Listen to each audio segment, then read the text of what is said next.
இப்படிதான் ஒரு இடத்துல 3 பேருக்கு தூக்கு தண்டனை கொடுத்துட்டாங்க.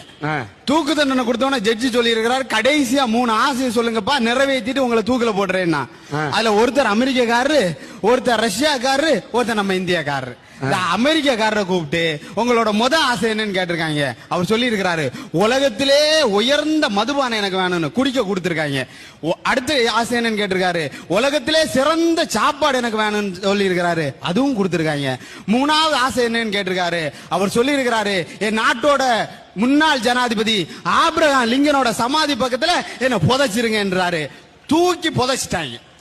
அடுத்து ரஷ்யாக்காரரை கூப்பிட்டுருக்காங்க, உங்களுக்கு ஆசை என்னன்னு கேட்டிருக்காங்க. அவர் சொல்லி இருக்கிறாரு, உலகத்தையே பிளைட்ல ஒரு தடவை சுத்தி வரணும்னு கூட்டிட்டு போய் காட்டினாங்க. 2வது ஆசை என்னன்னு கேட்டாரு, உலகத்துல உள்ள சயின்டிஸ்ட் எல்லாம் ஒரே இடத்துல பாக்கணும்னாரு, நிறைவேற்றுறாங்க.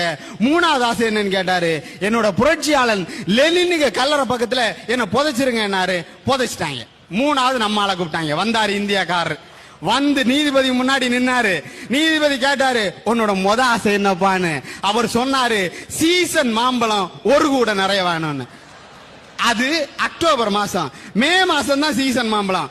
அவர் சொன்னாரு, 6 மாசம் கிடைக்கப்பா அப்படின்னு. நீதிபதி அவர் சொன்னாரு, ஒன்னும் அவசரம் இல்லை, ஒன்னு அவசரமே இல்ல, உங்களுக்கு எப்போ வசதியோ அப்ப வாங்கி கொடுங்க என்ன. 6 மாசம் கழிச்சாலும் சரி, 6 வருஷம் கழிச்சாலும் சரி, வேண்டியது மாம்பழம் வாங்கி கொடுத்துட்டாங்க. 2வது கூட்டிட்டு வந்தாரு. 2வது ஆசை என்னன்னு கேட்டாரு, உச்சி குளிர்ல ஊட்டிக்கு ஒரு உல்லாச பயணம் போகணும்னாரு.